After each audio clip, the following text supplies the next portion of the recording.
Good morning, good afternoon, and good evening, colleagues near and far.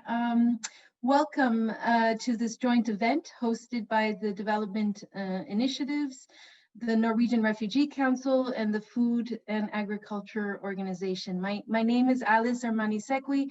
I work for the UN Office for the Coordination of Humanitarian Affairs, where I'm the chief of the Pool Fund Management Branch, overseeing $1.7 billion in humanitarian funds. I'm really pleased to be moderating this event on promoting longer-term approaches in protracted crises. We know that the SDGs hold the promise of leaving no one behind, yet people caught in crises are often those who are left furthest behind. Today, we will discuss how humanitarian and development actors are collaborating in different crisis contexts to better meet short-term and long-term needs of those affected by crisis. With us today, we have a distinguished panel which combines perspectives from donors, development, NGOs, and UN organizations. So I'll just provide a quick outline of today's session. First, we will hear from Charlotte McDermott, who's Senior Policy and Engagement Advisor at Development Initiatives, also known as DI, who will give us a short presentation on the report titled Development Actors at the Nexus, Lessons from Crisis in Bangladesh, Cameroon, and Somalia, which was produced in partnership with FAO and NRC. Next will be Ms. McLean Natugasha, who is the NRC Country Director for Cameroon, joining us today from Yaoundé. With us today is also Mr. Leonard Mitzi, who is the head of unit at the Sustainable Agri-Food Systems and Fisheries at the European Union Directorate for International Partnerships, which many of you know from its previous name, DevCo, which changed recently. Also on the line, very pleased to have Mr. Anders Frankenberg, who's the Triple Nexus Advisor at the Swedish International Development Cooperation Agency, also known under its acronym SIDA. And finally, joining us from Dhaka is Mr. Robert Simpson, who is the FAO representative in Bangladesh. Thank you so much, Bob, for joining us at this late hour in Dhaka. So I would suggest we have a very rich discussion ahead of us, so let's just get started. And I will first ask Charlotte to walk us all through her presentation. You can find a link to the report in the chat box during her presentation. I will then engage the panelists in a short discussion of how their organizations are addressing in concrete terms, longer term needs in humanitarian contexts and what their main challenges are in this regard. And then we will take around 25 minutes for questions from you, our audience, and which you can type into the chat box on your right. We'll try to fit as many questions in as possible, so please keep them coming, and we might be able to also package them if there are multiple questions on similar topics. But before we proceed, let me remind you that this event is being recorded and a link will also be shared with you. So no need to take notes if you'd rather focus on the discussion.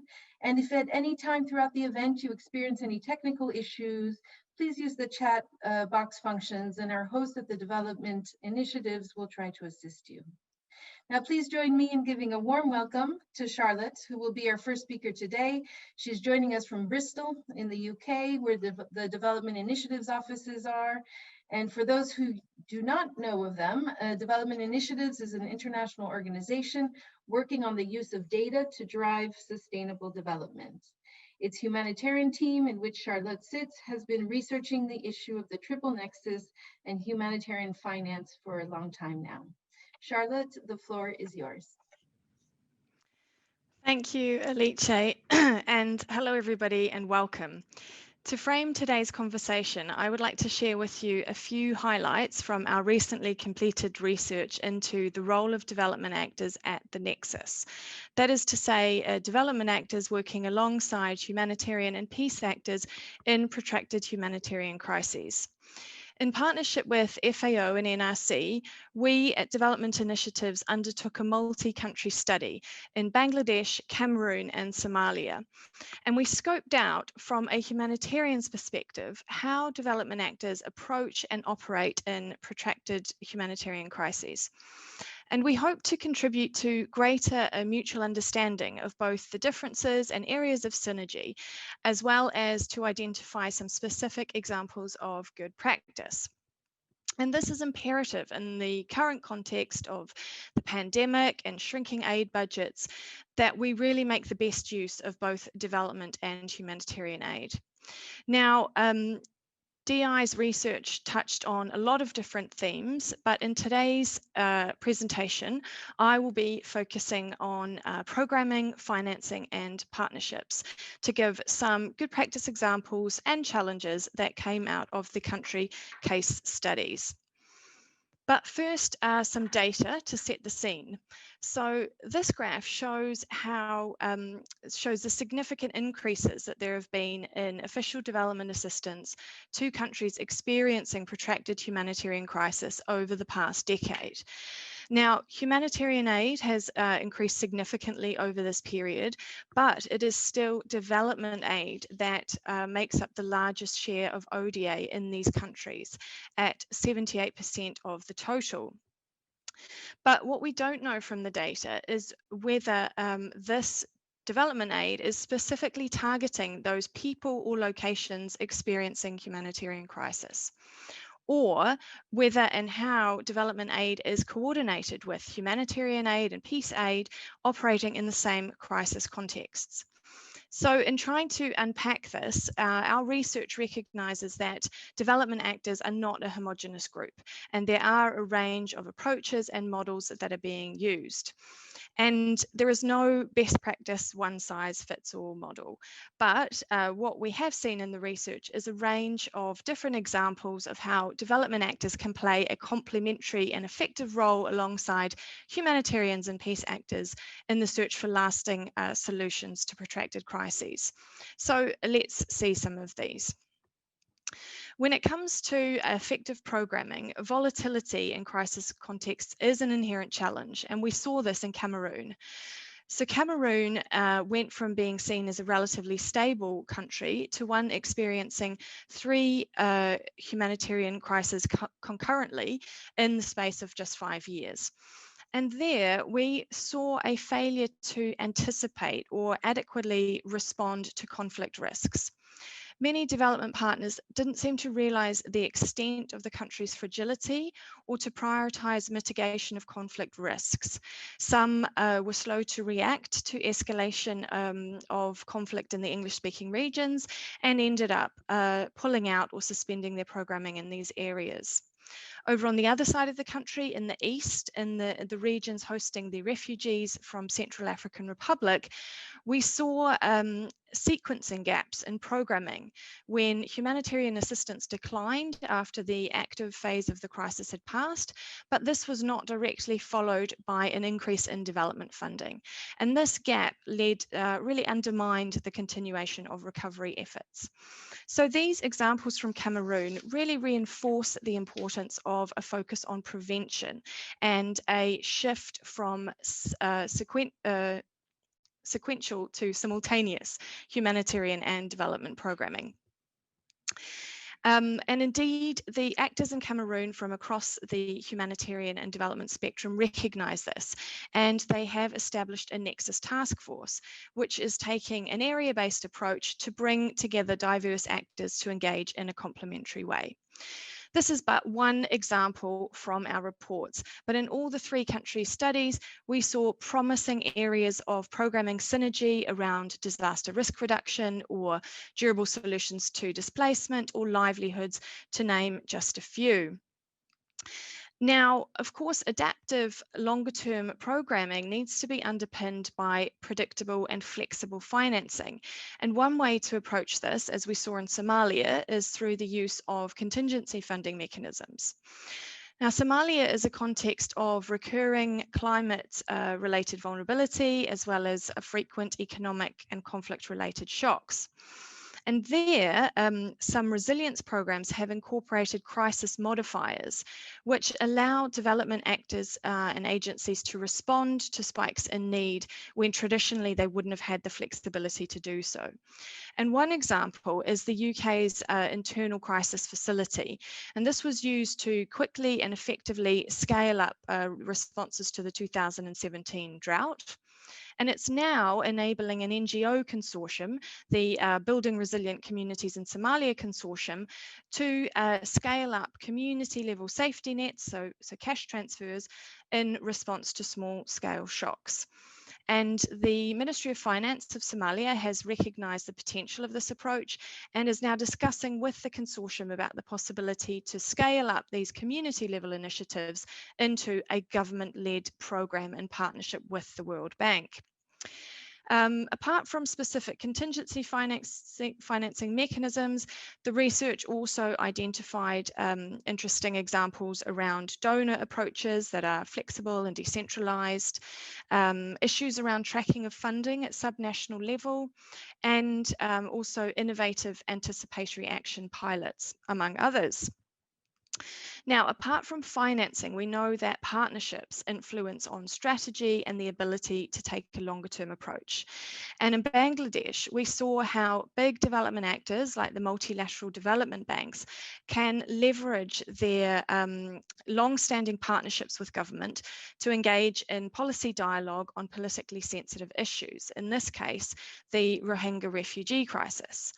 Now, while much remains to be addressed, the World Bank and the Asian Development Bank have managed to gradually broaden the response to address the development needs of Cox's Bazar district as a whole. And this has been important in the context of mounting resentment by host communities. So the government of Bangladesh maintains its focus on repatriation and short-term humanitarian aid for the refugees, but it has shown openness to dialogue when presented with longer-term solutions that can be replicated in other parts of the country, like infrastructure initiatives in the camps. And the humanitarian actors that we spoke to appreciated the socio-economic lens with which the banks approach the refugee crisis, because this really complements the protection-focused approach taken by the humanitarians. Now, as well as these more promising examples, the research identified challenges with partnerships where government is party to the conflict, like in Cameroon, or where government does not have full control of its territory, like in Somalia. And we also saw a chronic lack of support for localization, but some promising examples of partnership with local government. So this is just a taste of some of the many findings in our research, and I would encourage you to delve into the reports themselves for greater detail. Now, with our partners, FAO and NRC, our hope for this research was to build mutual understanding about how different actors operate. And so today, we'd like to use the findings as a springboard for a broader conversation, bringing together different perspectives, so donor, implementer, UN, NGO, HQ and country level, to really talk about what has been achieved to date and also what remains to be done. Because our research pointed to many nascent examples of good practice and collaboration, but not at a sufficient scale to make the impact that is required. And there is a need to keep building up the evidence base on operationalizing a so-called nexus approach. And here, with our data-driven, our background in data-driven analysis and research, DI can play a role complementing the work of others. So with that in mind, we are really looking forward to hearing from our panel and our audience today on what you see as some of the key issues and priorities when it comes to how development, humanitarian and peace actors can work effectively together for longer-term approaches in protracted crises. Thank you. Thank you, Charlotte, for setting the scene so effectively and for giving us the highlights of your research. And now I'd like to move to our four excellent panelists, maybe by starting off to just talk about the current state of play, right? So maybe I would ask each panelist to talk about how your organization has been able to take longer term approaches in protracted crises, what progress has been made, how have you overcome some of the challenges? And I might ask Ms. McLean to please kick off the discussion. Over to you, McLean. Thank you so much, Alice, and thank you so much, Charlotte. An interesting report, and I'm glad that this took place, this did happen. And for the case of Cameroon, Charlotte had talked about, the different crises that we are grappling with. But I just wanted, before I get into the specifics of some examples, to give you a flavor of the numbers so that we see where we are coming from of the three different crises. When we go to the north, and especially in the far north, which is most affected, as it remains a battleground with armed organized groups, we have nearly 111,000 Nigerians that have crossed over to seek refuge in Cameroon. And then we, at the same time, because the incursions are happening on our land, we have 322,000 Cameroonians that have been uprooted from their own homes. And these, as they move, they are also meeting and joining with the host communities that are affected by these movements. In the east, where we have Central African refugees that have called that part of country home, 290,000 Central Africans have been living there for over 7 years.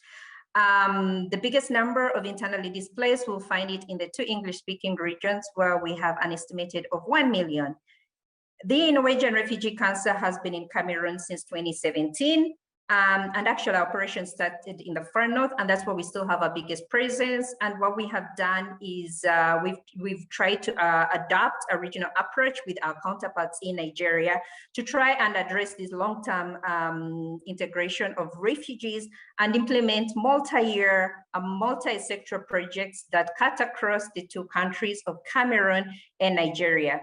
The first project that we had was funded by the French Development Agency, 3 years, and in a second year of implementation, we decided to do an after-action review to try and see what has worked, what hasn't worked, what do we need to turn around to make this regional approach much better. Of course, what we took home was that, first of all, there is a great deal of adaptability of the project that needs to be done. Why? Because the context keeps evolving, especially as the levels of insecurity remain high and unpredictable. There was need for us to systematize some of the project-specific programmatic tools that we use between the technical teams on both sides of the border. One of the challenges we've experienced and continue to experience is implementing in such a complex project in an insecure and volatile context. It keeps changing and very unpredictable, but what we have learned to do is balance our interventions in both semi-urban and also hard-to-reach areas. History has shown us here in the far north that the incursions predominantly happen in the areas that are closer to the border between Nigeria and Cameroon, the harder to reach areas. So we make sure that we have targeted populations that are both in hard to reach and semi-urban area. We've been very lucky that the donor has granted us a great deal of flexibility that allows us to move rapidly with programs so that we are able to respond to needs as they evolve. The approaches had worked so well, and we are glad that we built off that to design another similar project that is also multi-year, multi-sectoral, both countries, Nigeria and Cameroon, and this time around being funded by the German Federal Foreign Office with 3-year funding. I also want to mention that we do have Cameroon being a pilot country under the Joint Steering Committee to advance humanitarian and development collaboration. We've made certain gains. The country level, the humanitarian country team did endorse this Nexus task force that has been working. We have dedicated technical personnel. It's just one person, but it has made a great deal in facilitating the conversations, the exchanges that happen. Just like everything else, in the beginning, it wasn't that smooth, especially with the visibility of the international non-government organizations in this task force. Gradually, and with the support of ICVA, we got more involved, and the dynamics have now changed. We have much more visibility, and as humanitarian organizations from the international NGOs, we are involved and are participating, and we are glad to be part of that. So far, the task force for the Far North has identified 2 zones of convergency, good progress. There is 4 more to be finalized, and we have representatives that are over 50 from different line ministries. We have from World Bank, we have from the national and international organizations, we have from the private sector that are part of this Nexus task force. We have an operational framework where we would like to see the humanitarian development and peace actors really converge, coordinate, and synchronize data collection, and also agree on priorities for intervention at municipality level in the areas that we'll have agreed upon. I'll also climax on that by saying that we've also identified, the task force has identified some packages of intervention that we've grouped under 3 essential pillars. We have a pillar on basic social services, we have a pillar on sustainable livelihoods and economic opportunities, and the 3rd pillar on protection, social cohesion, and local governance. Early this month, we were able to identify 4 sub-working groups within this Nexus task force that is going to move certain thematic areas ahead. And this would include like on coordination mechanisms, on peace component, on what the peace component would look and should mean for us within the humanitarian development peace nexus in Cameroon. We want to have terms of reference and that task force in place. And we also want to have a sub-regional conference on humanitarian development peace nexus. And these bilateral discussions should happen considering that what we are going through in the Far North of Cameroon are the same concerns that our counterparts in Nigeria are facing, the same concerns that the populations in Chad are facing. McLean, I'm sorry to interrupt you, McLean, but I just want to keep things moving, but hold that thought and we'll come back to you later. And thank you so much for I think, sharing this experience. Let me hand over to Leonard now. Thank you, Alice. And thanks to Charlotte and to the team around the study. I think today's webinar comes at an opportune moment. I just came out from a G20 meeting, which is preparing the Matera Declaration for the 29th of June. We had a few days ago the G7 communique on the compacts. So we have clearly the building blocks around the international community to start. First of all, coordination is the buzzword. It's not only coordination, but also anticipatory action. What the pandemic has shown is that the cost of intervening after a shock is clearly much significant if we don't invest more on anticipatory action. And what we try to do in the European Union, and we are in the middle of discussing internally on future programming. Our programming cycle was 2014-2020. We are now in the programming cycle 2021-2027. And with our DG ECHO colleagues, because humanitarian aid is with DG ECHO, so we are now DG INTPA, we have the Neighborhood Development and International Cooperation Instrument, which will be our instrument of intervention. I give you a bit of a background of what we did in the past, and our success story stems from the Humanitarian Summit in Istanbul of 5 years ago, where we launched the Global Network Against Food Crisis, which we are pretty proud of because this rallies behind 16 partners. The nascent sort of brains were the European Union, FAO, WFP, but we also have regional communities. We have USAID, we have SILS, SICA, and other partners, UNICEF. So first of all, what was the scope and what did we do in the last 5 years? First of all, we publish the global report. The latest one was a few weeks ago, which is what we call the thermometer of acute hunger, IPC3 over. Baseline 2019 was 135 million. Now we are in 155 million. This is a report which everyone agrees to. It uses a methodology, data sets in 55 hotspots countries, and clearly there is convergence with all the partners on what the situation is, from the Yemens to the CARs to the RDCs of this world.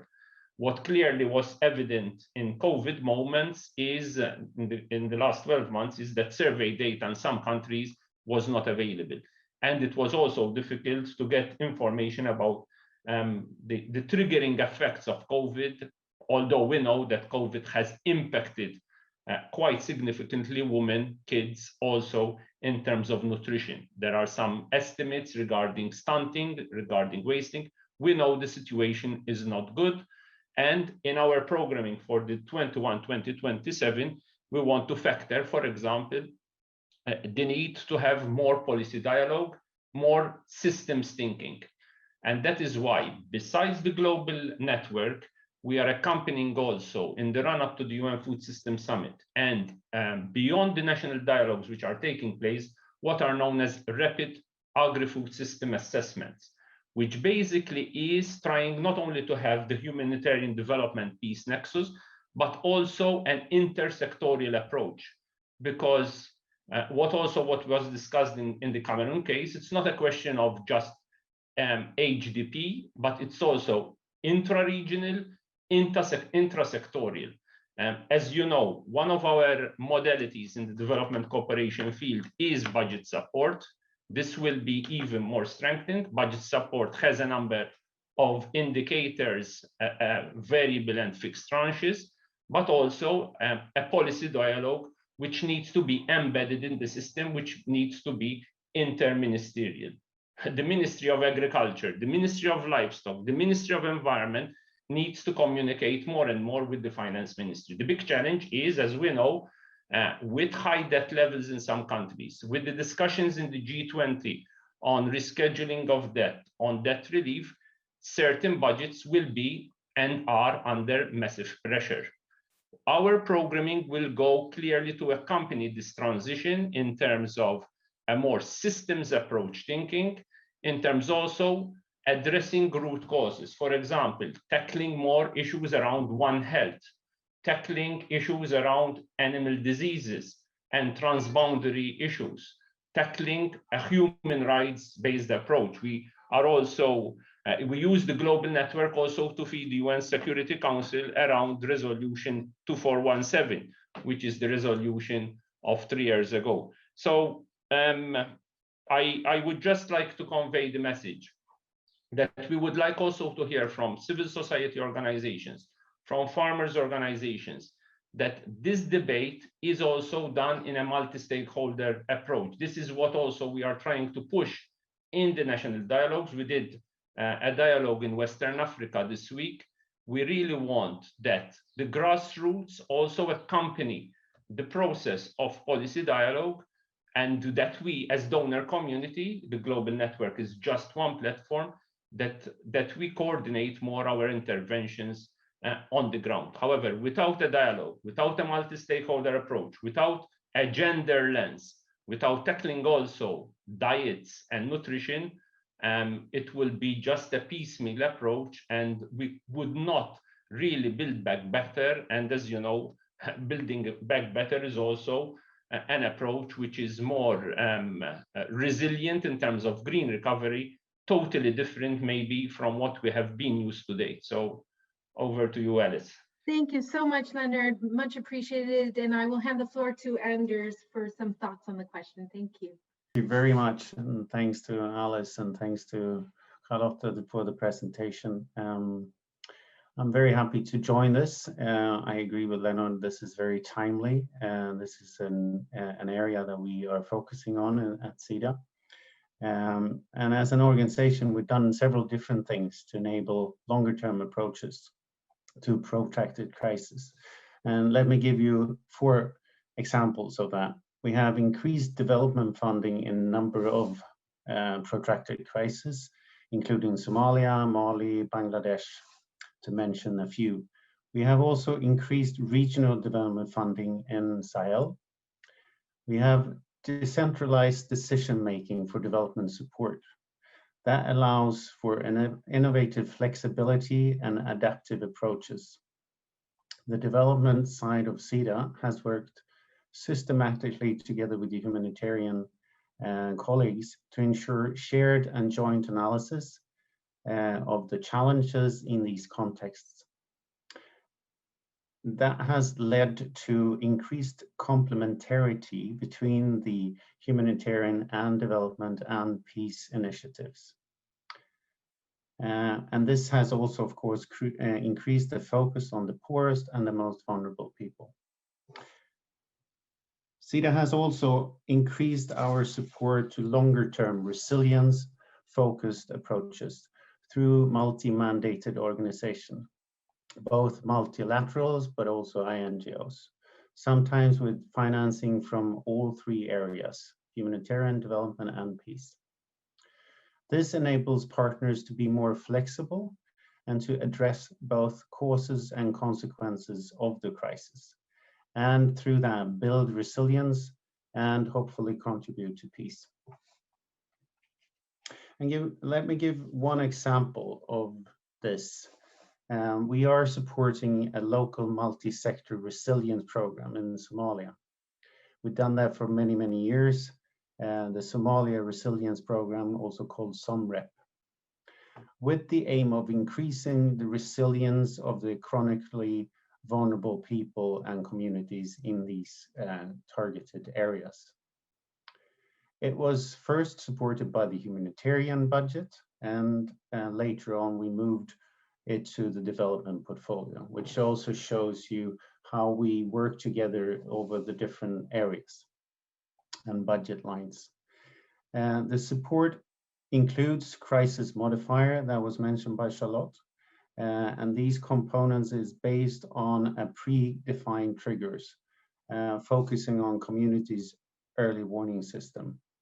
This component provides the flexibility for the program to activate a response in a timely manner without having to go back to the donors as soon as the shock or a crisis sets in. I think I can stop there and hand over to you, Alice. Thank you, Anders. I always appreciate the brevity, and we'll be coming back to you anyhow. But let me hand the floor to Bob for some initial reflections. Over to you, Bob. Yeah, thank you very much. And like others, I think it's really a timely opportunity for this webinar, and really happy to see the progress on the report coming through, and I appreciate being included in the moment today. At FAO on a global level, we really increase engagement in initiatives like the Global Network Against Food Crisis. So I'm very pleased to see, Mitzi, that you've mentioned this, and we're very proud to be a partner of this. This is really I think the future of understanding and analyzing and reacting to crises, but building in really strong resilience initiatives within these. I think that the crises, we're just going to keep folding money into crises after crises until we get smart enough to understand where the real resilience challenges are and start investing in that. So that was one point I really wanted to add to that discussion. But very specifically to Bangladesh, in Cox's Bazar, I think most people know this already, but currently there's 730,000 Rohingya in camps on land that was once either farms or forest land of the local community. This created a huge challenge in terms of maintaining social cohesion. This massive influx of people into a very small geographic area has created an immediate demand on both the land resources for the camps, but also forest resources really for cooking fuel, which had exacerbated many existing problems. But the additional pressure, what people didn't understand is how much pressure there was in terms of soil erosion, in terms of landslide risk. It's a very hilly area, and you had thousands of people living in the peaks and valleys of these areas. But it also had water issues of quantity and quality. The aquifer was under significant pressure with an additional 750,000 people in the area.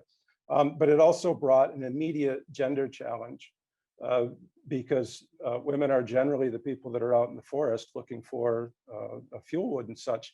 But there's also elephant corridors in the exact same area. So they were both under pressure for this reason, but also for safety and security reasons.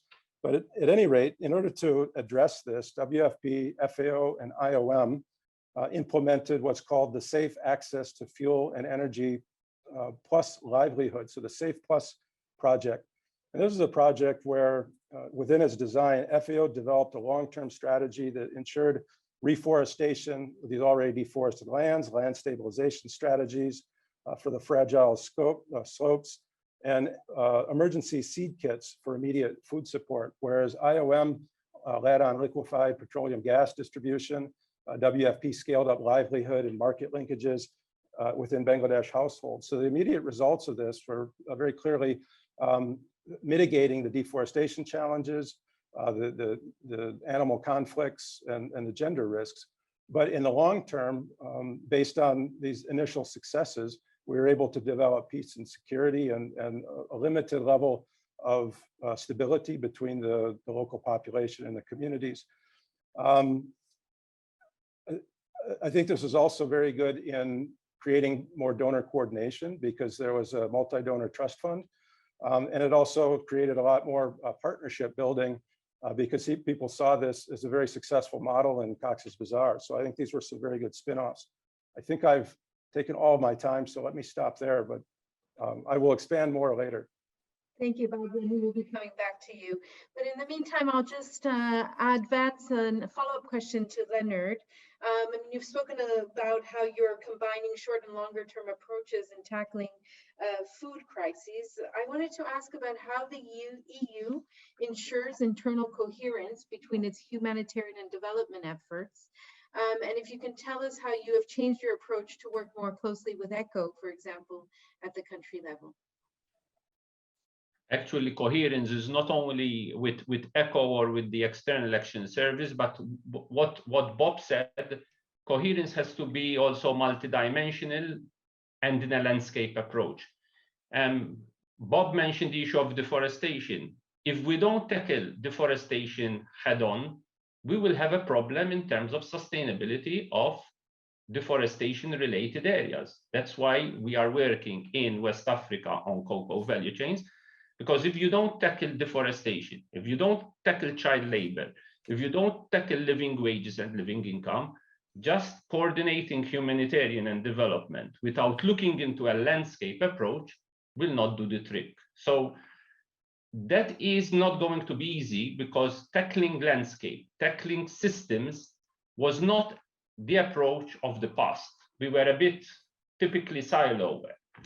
Humanitarians work on their own, development very much into departmental approach, agriculture on its own, livestock on its own, environment on its own, climate on its own. This will not work because clearly, if we speak about climate shocks, if we speak about deforestation, if we speak about human rights-based approach, gender lens, we need to have systems thinking. And that is why a policy dialogue is not only one between humanitarian development, but also donor coordination key. There's too much happening on the ground where there is no coordination, and evidently we need to nudge also the UN agencies and what we are trying to do in the global network, FAO, WFP working together.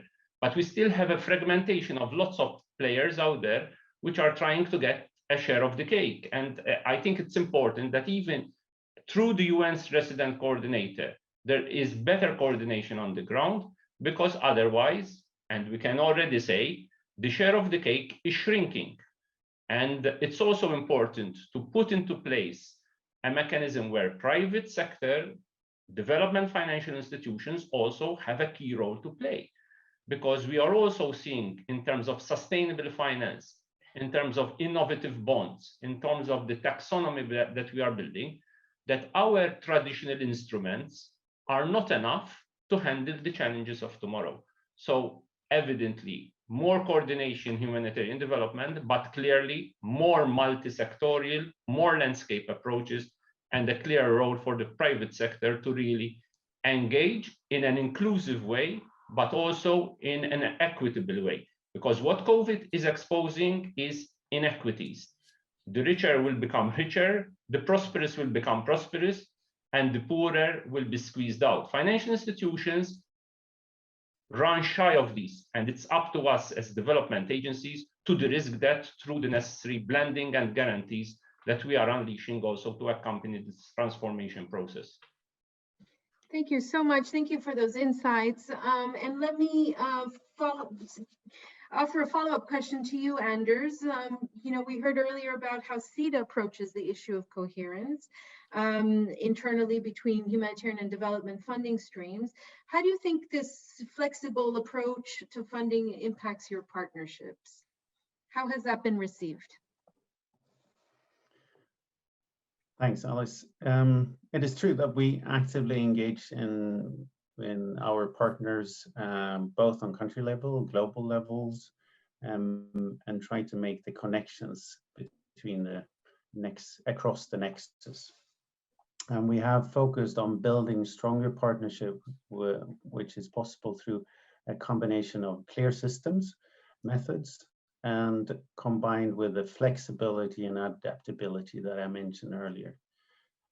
For example, the humanitarian side, we have a well thought through process for selecting strategic partners, as we call them, which means that organizations has the opportunity to apply for a multi-year support, and through then a country-specific program-based approach agreement that we call it, and they are able to have a long-term perspective, even if the money is dispersed and agreed every year. Secondly, I think thanks to the fact that we have the last 3 years decided to have several new positions in our embassies that are triple nexus resilience positions. And this has been a way to strengthen our way to have a dialogue with partners, on the country level, with multilaterals, with INGOs, with other actors, local partners, local businesses. And this, I think, is necessary because to be able to do a more nexus approach, you need to have the time to do the analysis, to do the coordination that Leno was talking about, because otherwise you will not be able to reach the coherence and find the solutions together.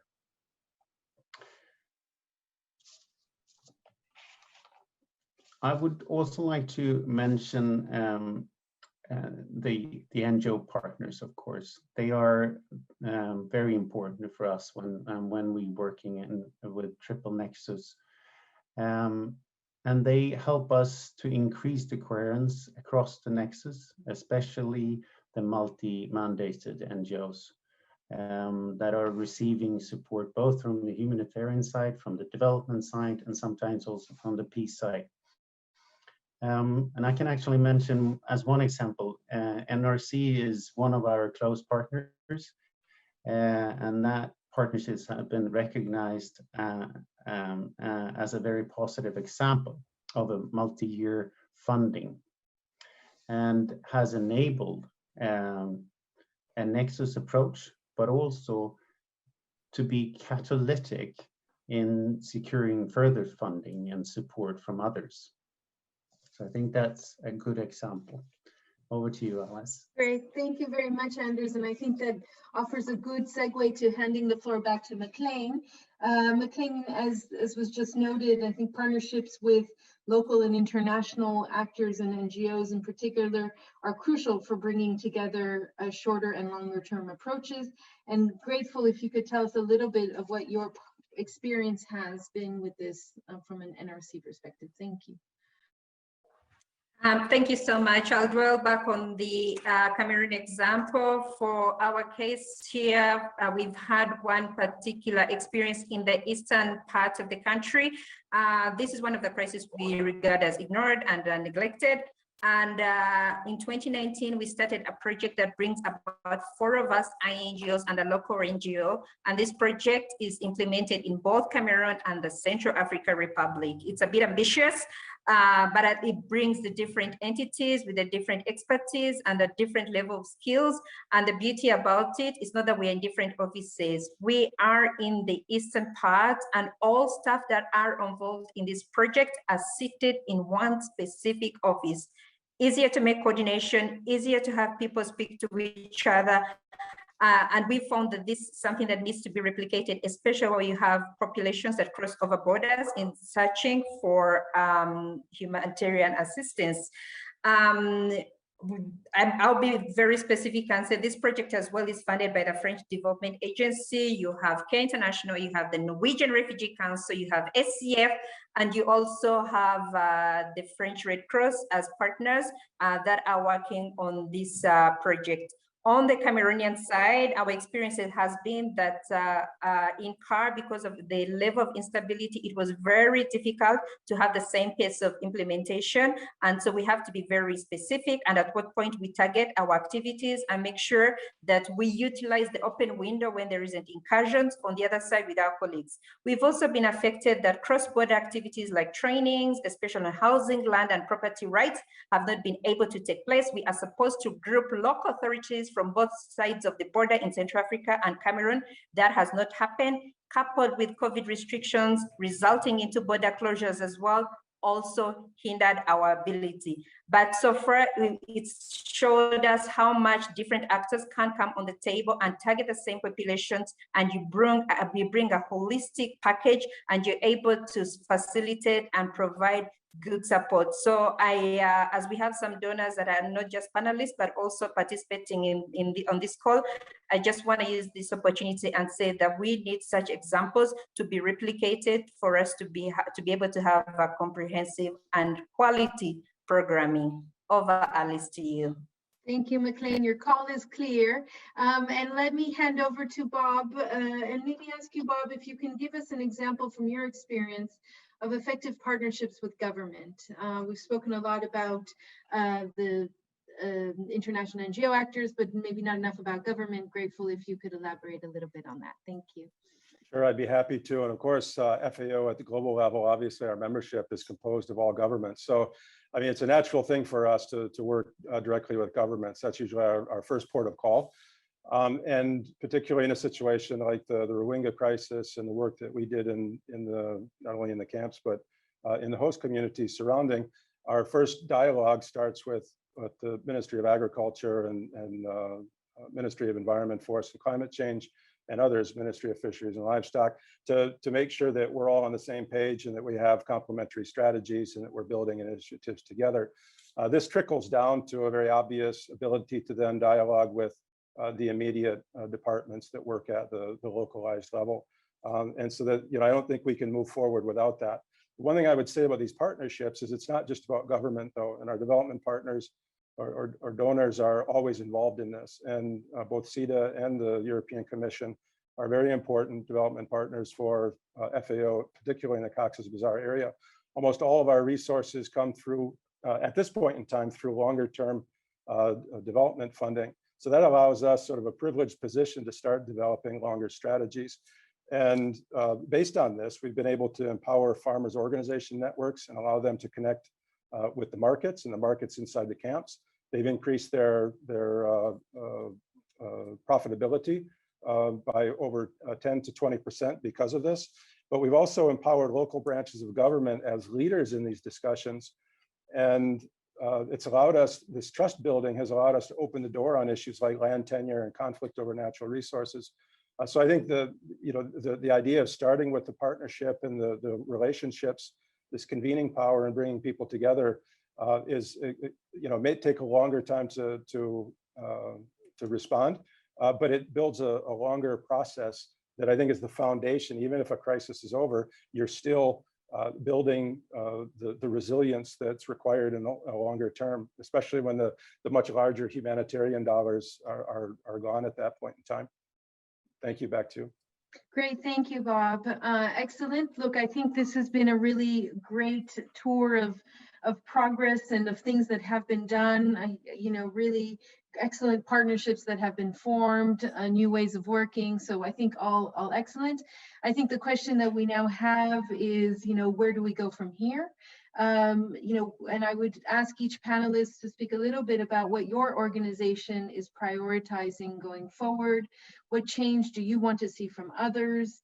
You know, what would enable the environment to bring together more coherent and humanitarian and development approaches for people caught up in protracted crises? So a little bit of looking forward, and I might kick off with you, Anders, if you don't mind, with a few thoughts your side. Thank you. Thank you, Alice. Yeah, there's still much to be done, and we have many things that we should focus on, and I think some of my colleagues have already touched upon them.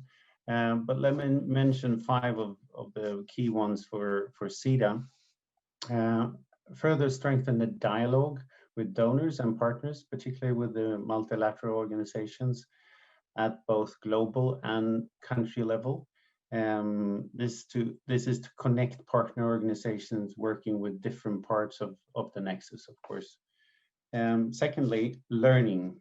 And this is a good example of something that we think is very important.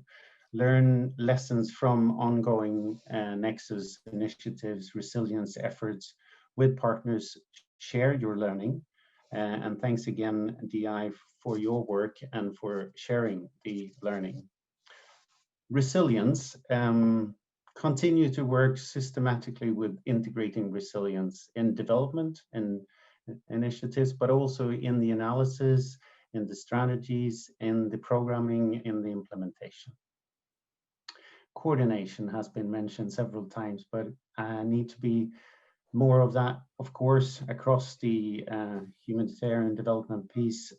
Set up joint groups on country level through the existing forums, but learn from each other. We need to learn each other's languages. That is mentioned in the report also. Limitations and possibilities. We need to learn from each other's, what are your limitations, what are your possibilities. Find the common ground and agree and who does what.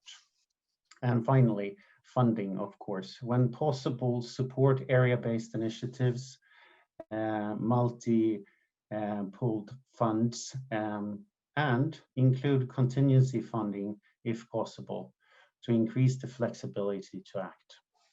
I stop there and hand over to you, Alice. Great, thank you, Anders, for those 5 points, all very helpful.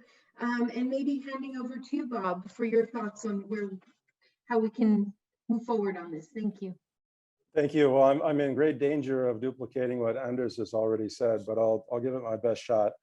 I mean, clearly the first step is this longer term approach and the use of data, regular analysis, employing at an earlier stage some of our analysis tools like REMA and other tools, technologies that help us do some of the landscape analysis and this sort of thing. I know that in Bangladesh, almost every 2 years, there's some level of emergency flooding, and why haven't we used LIDAR or something like this to understand exactly the hydraulic dynamics and started addressing this. So I think these are some really important areas. A second area is really prioritizing and scaling up anticipatory actions, and this has been mentioned a few times, but it comes in many forms: the forecast-based financing, early warning systems. This was tested in Bangladesh for the most recent flooding, and it worked very well. There's some glitches to be worked out of the system, but one thing I'd like to see really prioritized with anticipatory action is complementary resilience funding before and after. And I know that ECHO and through the European Commission is considering these sorts of funding streams, which I think is actually a fantastic initiative. Before I lose time, another area that FAO is really embracing is overall a One Health approach, and this can go into so many aspects of the human, environmental, animal interface. It has impacts on climate change, how you deal with the animal side.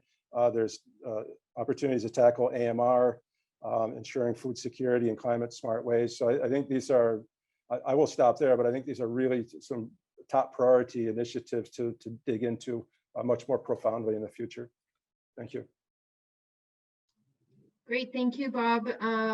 Very insightful and would certainly deserve a longer conversation, but you've whet our appetite. Let me hand over to McLean for some thoughts as well. Absolutely. Building off on what Anders and Bob has said is, I'll start with some advocacy areas for advocacy. We already have a starting point, not just at Cameroon, but also globally, and I want us to build onto that even much more better.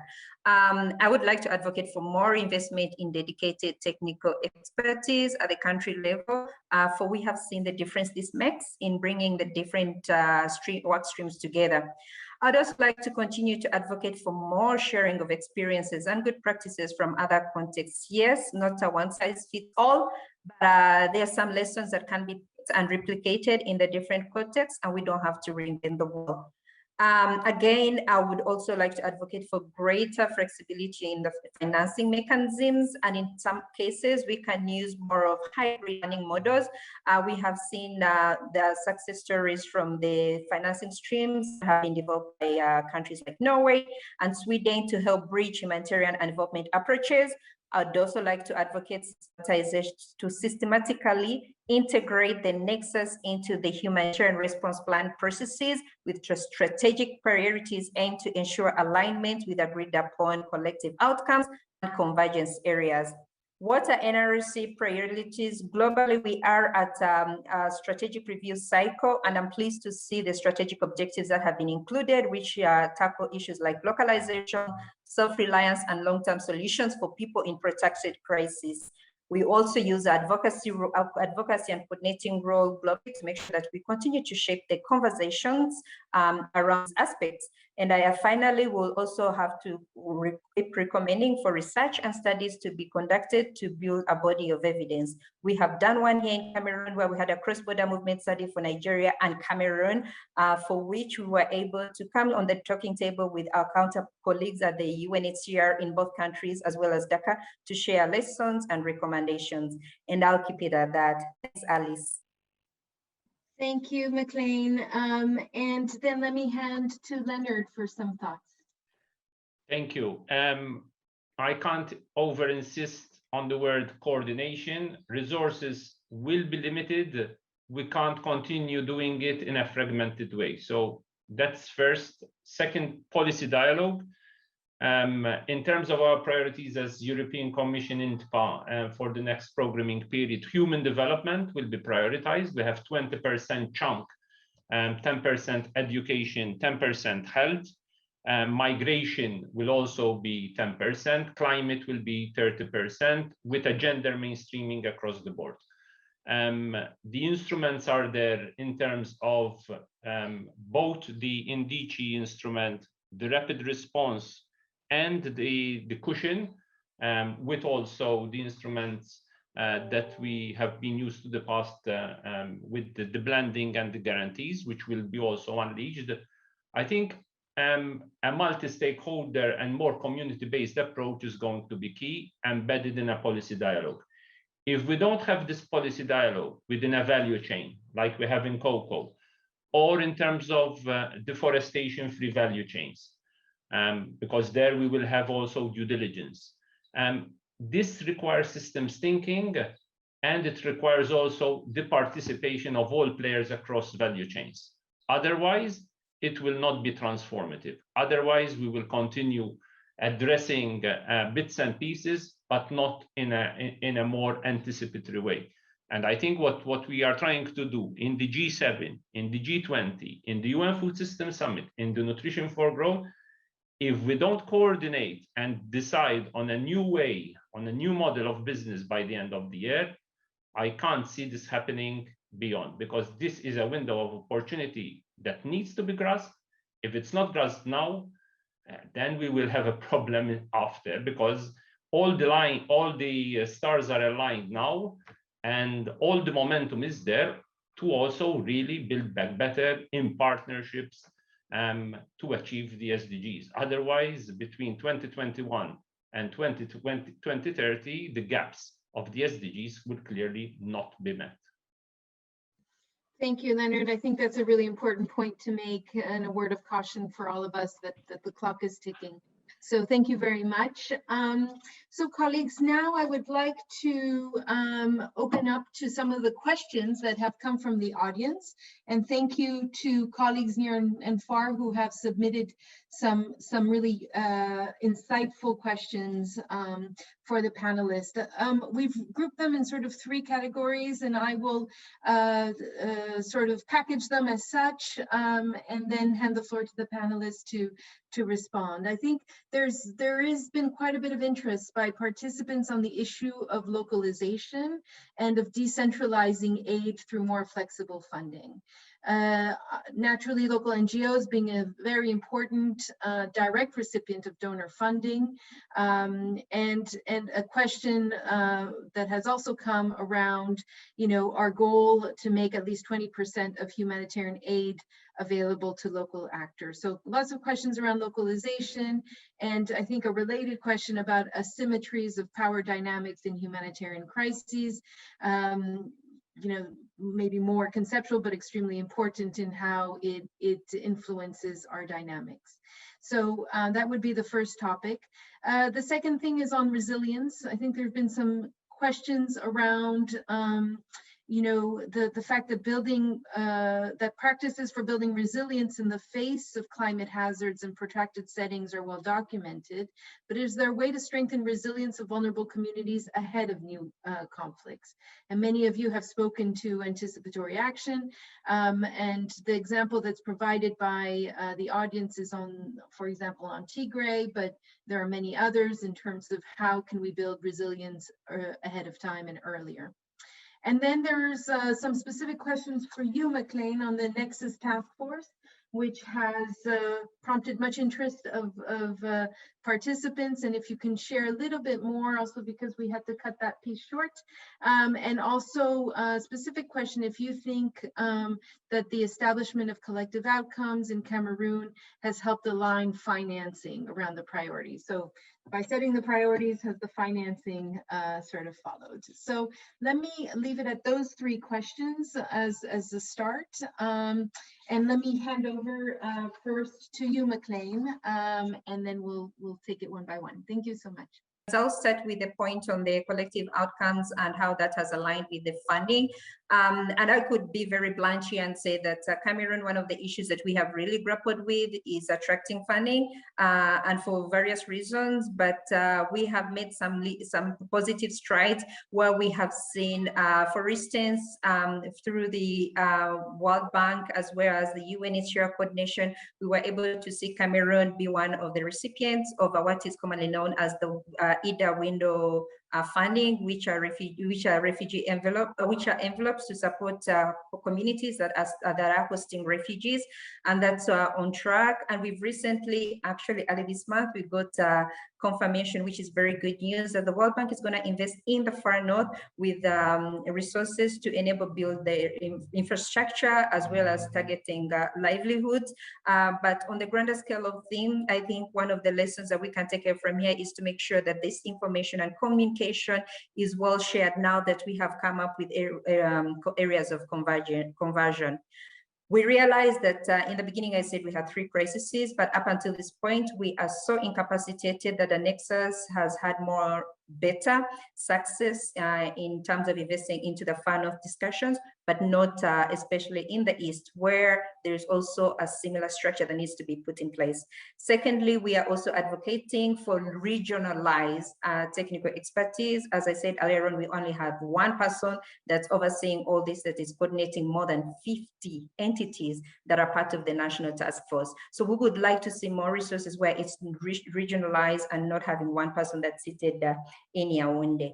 And another call is to remind everyone on the call that at the NRC, we have had 2 years where Cameroon has ranked top of 10 most neglected crises in the world on all fronts. That was 2018 and 2019. And repeatedly, our humanitarian funding response plan has remained grossly underfunded. But I think there's good strides that can be made. And now that we have something to show for, I think it's such an incentive to us as the people that are putting it together, but also to the donors as well, to have confidence in what we have produced. The Nexus Task Force, so far what we have, the TORs are not yet fully developed, as they are going to be elaborated very, very soon. And now under the 4 new working groups that have been formed, we would be very much interested to see that especially the INGOs that are involved humanitarian projects or humanitarian intervention do play an active role in the development and elaboration of all these. In the far north, it seems to be working very well, and we think that this can give us very good strides. Lastly, I just want to talk a little bit again on the pillars that I had mentioned earlier on the basic social services, and we talked about sustainability, livelihoods, and economic opportunities, and also protection, social cohesion, and local governance. I was pleased to see that the 2 areas that have been identified in the far north, NRC is already there. So it makes it easier for us to be plugged in terms of conjoining efforts, and considering that we already have durable solutions related activities, and we also have a niche with our information counseling and legal assistance activities that look towards civil documentation, which is a huge problem, legal identity of the people that we work with, the displaced, and lastly, also on the issue of housing, land, and property rights, as there's conflicts as well over access to property and shelter, as well as using our collaborative dispute resolution aspect to address this. Over to you, Alice. Thank you. Thanks so much, McLean, for those clarifications. Let me hand over to Leonard to see if you have any thoughts, particularly on the resilience and localization aspects. Yes, to what McLean said, we are getting feedback from our delegations on what they consider as priority. So, you know, in a programming phase where you have a number of targets that need to be met, human development traditionally not very much a top priority, now clearly becoming a priority. Other issues need to maybe be deprioritized. Land, for example, McLean is not coming up from the delegations as being an important issue, although we consider as a thematic unit that you can't solve land and land rights if you won't solve resilience if you don't consider land rights and target it head on. The same with land water issues and energy issues, the rights of pastoralists. So this is why a national and regional approach is necessary. And that is a bit how we are construing our programming. Rather than going and prioritizing global public goods like we did in the past, we are delocalization in terms of prioritization by going to the national and then building a building block of a regional program. Because most of the issues we are saying have a transnational dimension. So this is what we are trying to do in Latin America, in Asia, but also in particular in the African context. What clearly we need to hear from all of you is at the specific level between the DRCs, the CARs, and the Yemens and the Burundis of this world is how are you liaising with our delegations, but also with donor coordination on the ground, what's working and what's not working, because there is clearly sometimes a disconnect between what we hear on the ground and what is being discussed at the global level, either in WFP boards or in FAO. It's important, similar to what we are trying to do here, to look and do deep dives with the key donor community and say, what are we doing in Cameroon between us as EU, between CEDA? What we are trying to do as EU is also to unleash the full potential, not only of the Commission instruments, but also of Team Europe, meaning the CEDAs, the AFDs, KFWs, GIZs of this world, together as Team Europe. The more we coordinate, the better we have impact on the ground. Again, this is not a competing of different modalities, but more a question of coordinating and hearing from you best practices, what's working, what's scalable, and if it's not working, let's try to address it at the grassroots. Great, thank you so much, Leonard, and let me hand the floor to Anders for some reflections on this. Thank you, and thanks for the question. It's of course very, very important part, both the localization and the resilience issue. And let me start with the latter one on resilience and building that ahead of the crisis. I think it comes back to me. That comes back to the starting point. We need to do the analysis together. We need to have a shared understanding of the risks. And through that, we could do more prevention, peace building, early recovery, and promote durable solutions. So I think it's the whole cycle. We need to work together to see what's the core problems and tackle the underlying drivers of the crisis or the conflict or both. So, and that's probably how I would see how we will have to be even stronger on that part.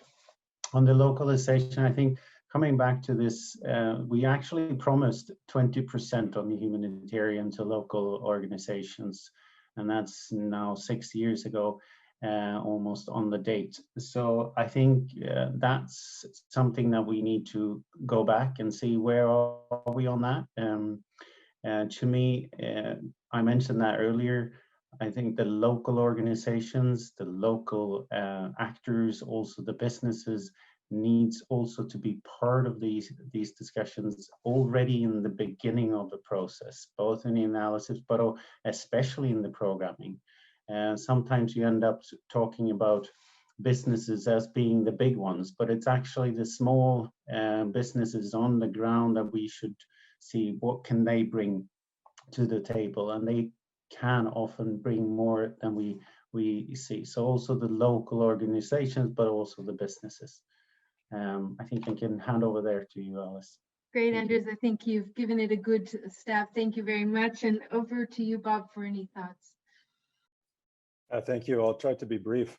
I'll start with the resilience, because this is something I'm quite fond of, and being in Bangladesh context, I think it's extremely important to focus on this. But just to take an example from the FAO archives, in livestock projects in East Africa, we've been able to demonstrate that $1 of investment today can potentially save up to $7 of investment in either damages through catastrophe, droughts, et cetera, et cetera. So there's really clear demonstrated evidence that resilience is the direction to go in. And so I go back to this idea of really investing in the resilience prior to emergencies. So I'm glad that was a question.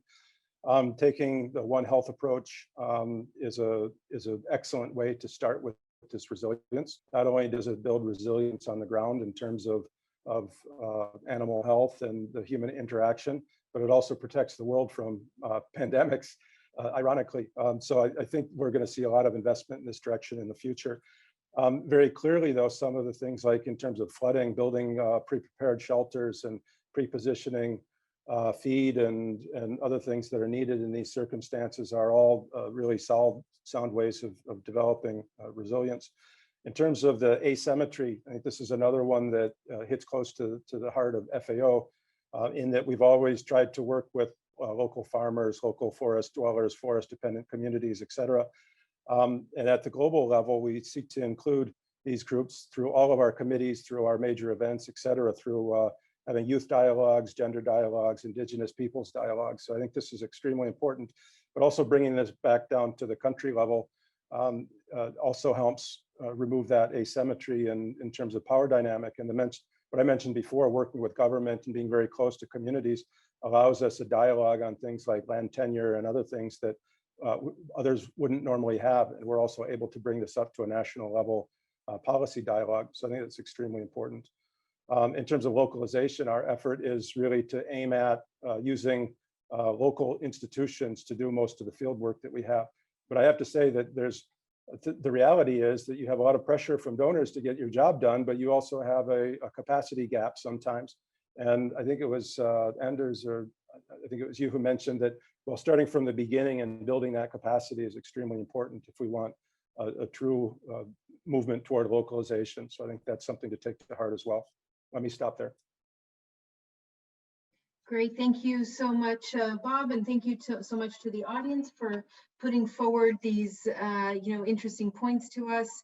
I think we're going to go for another round. I think two main questions right now, one main one, and then maybe one for you, Leonard, in particular. But I think the question is now moving on to the issue of gender in coordinated approaches.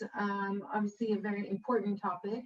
I think a few of you have mentioned the importance of applying a gender lens in implementing nexus approaches. And there was a question from CARE around women's empowerment and strengthening women's voices across the nexus, which poses a great opportunity and obviously a challenge to all of us trying to advance this agenda. So I would like to hear from panelists on that. And then Leonard, there's a specific question to you around the organization of country dialogues ahead of the Global Food Systems Summit and how humanitarian actors, including NGOs, are being involved in the discussion. So if I may, maybe we'll start with you, Leonard, and then we'll go to McLean. Over to you. I replied in the chat on the dialogue. So the dialogues are either national dialogues or independent dialogues. Where they are national dialogues, it's up to the convener of that particular country to mobilize and to have a cross-cutting representativeness across the board. If you are not happy on that national dialogue, you are free to also organize an independent dialogue. And what we are trying to do also with David Nabarro and his team, who is organizing the dialogues with the Kalibata's team, is actually now to start compiling what's coming up from the different modalities of the dialogues, for what's coming up also from the action tracks. The topic we're discussing today is primarily action track 5, which is on resilience. So there are some good ideas, but the number of ideas is still a bit too long. So it's important that we also hear from you what could be game-changing solutions which really could make a difference on the ground. On gender, I mentioned it, most of the human development work will actually be gender sensitive, and there is also a trust to have a gender approach across the board. We also try to support gender mainstreaming in agriculture. It's not easy to de-risk finance if you don't tackle the root causes of gender empowerment, for example, in terms of access to finance. Evidently, this requires a lot of work at the policy level with the specific countries concerned. Some are clearly open, others, the pathway ahead is still long. But again, we need cases where, and we have the delegations present there to also to do the necessary nudging. Now is the time to do it, because it's at the stage that the final programming will be calibrated, and then we start the policy dialogue with the countries concerned by the end of the year. Over to you. Thank you so much, Leonard, for those clarifications. And over to you, McLean, on the issue of gender. So I'll piggyback on NRC's expert deployment capacity, where we have the GenCap technical skills, and we are glad here in Cameroon we already have a GenCap deployee who is really been plugged into the joint country team discussions, doing help working with the actors on the ground to develop policy documents, papers, and guidelines, and also leading on some research and data analysis on how the crisis has affected, how the people, especially from a gender perspective, have been affected by the different crises in Cameroon, and having that kind of information on hand for us as humanitarian or implementing actors on the ground to use to understand using that analysis in our programming is very helpful. And from another advocacy perspective, I just want to keep sounding the saying that these deployees are important and they need to be capacitated, I mean, they need to be funded and supported to be deployed. We also have through NRC the ProCap capacity opportunity. End of second half of 2020, we had the very first ProCap deployment to Cameroon. And I am glad that this is made possible through NRC's expert deployment capacity. I wouldn't leave this part without talking as well what we are doing from a localization perspective. And I'm glad as we are part of our strategy development process globally, I'm one of the partners that are involved in the work stream on localization. And I'm seeing the discussions that are evolving, and NRC's intent is clear. It's non-negotiable. 2020 to 2025, I see a good direction as far as localization is concerned. The experience we have in Cameroon so far on contract, we have strategic partnership agreements with 8 national NGOs in Cameroon, but these are four in Northwest, Southwest, and now we are also working on a process to have 4 additional in the far north. So I think with those kind of experiences that we are having on the ground as NRC, it helps us to make sure that we are not doing this by ourselves. We know that there's local skills, local capacity, and we want to work with that intent. And we've used the experience we've had with the other 8 in Cameroon, in the 2 English-speaking regions, and we're going to use that as well to have in the far north. 4 more that are in the pipeline. Over. Great, thank you, McLean, for those details. And over to you, Anders, for some thoughts on the issue of gender. Thank you. As you know, gender issues are very important for Sweden and for SIDA. With our feminist foreign policy, gender issues is always in the forefront. And just to mention one example, part of our gender equality in humanitarian assistance, we always have a equality perspective in the humanitarian assistance. We look at crisis affected women, girls, boys, and men differently, existing power inequalities between women and men. We also ensure that women, girls, men, and boys have different opportunities to benefit from support. And it's important then to have a gender equality perspective also in programming. So I think for us, this is very much the starting point when we do our programming. Excellent, and I think it's all very impressive to see the leadership that Swedish SIDA is taking on this. Over to you, Bob, for any thoughts you're in. Yeah, great, thank you.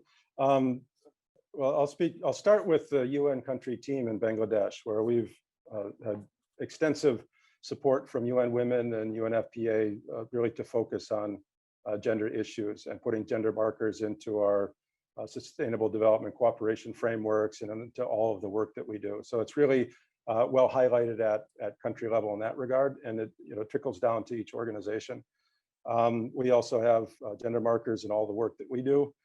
There's also gender markers within the Joint Response Plan, which has recently been launched, which also pushes very strongly for attention to gender issues across the board. Within our work specifically in Cox's Bazar, we support many different producer organizations, and 4 out of 10 of all the beneficiaries are female farmers or producer organizations. So there's a really sensitive attention to this. And my observation has been that the most entrepreneurial people in Bangladesh that work on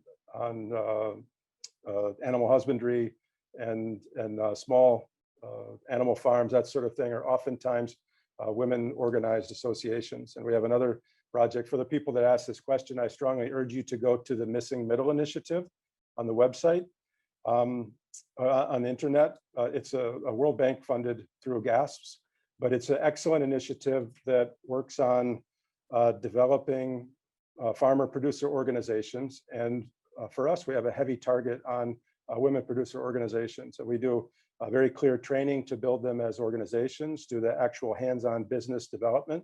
We have an application where they can develop an actual business plan that's marketable and bankable.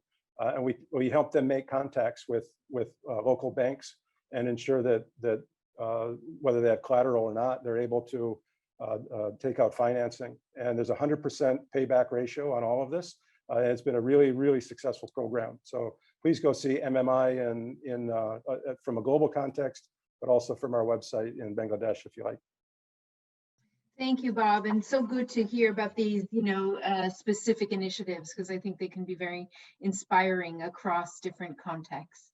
So colleagues, friends, thank you so much. Alas, we have pretty much run out of time, and it's time to sort of wrap up our session. I want to really thank the panelists and the audience for your stimulating questions and for your engagement. I think from my perspective, the Nexus is really about working together across humanitarian development and peace actors. It's about working together on shared analysis, on articulating those priorities or collective outcomes, and it's also about sharing lessons learned and good practices. And I think today was really a moment to do that.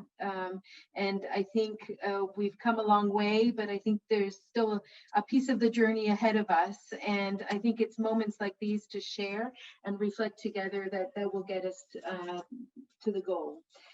Before we close the webinar, I did want to invite Charlotte to say a few words, and I'll hand over to you, Charlotte, without further ado. Thanks very much. And it's certainly a challenge to try and wrap up such a wide-ranging and rich discussion. But I think what stands out for me is that we really have to get this right, because people's needs are not compartmentalized. And if we are serious about tackling the root causes of crisis, if we are to have any hope of achieving the Sustainable Development Goals, we have got to shift our approaches. And we heard today the importance of holistic, multi-sectoral, multi-dimensional approaches and systems thinking. And nobody is pretending this is easy. I think everyone here is very cognizant of all the challenges, but it's clear that there has been a lot of progress made, even compared to where we were a few years ago. And our panelists have given us some really concrete examples of changes, institutional changes that have happened. And these good examples do sort of reinforce the findings of our research as well.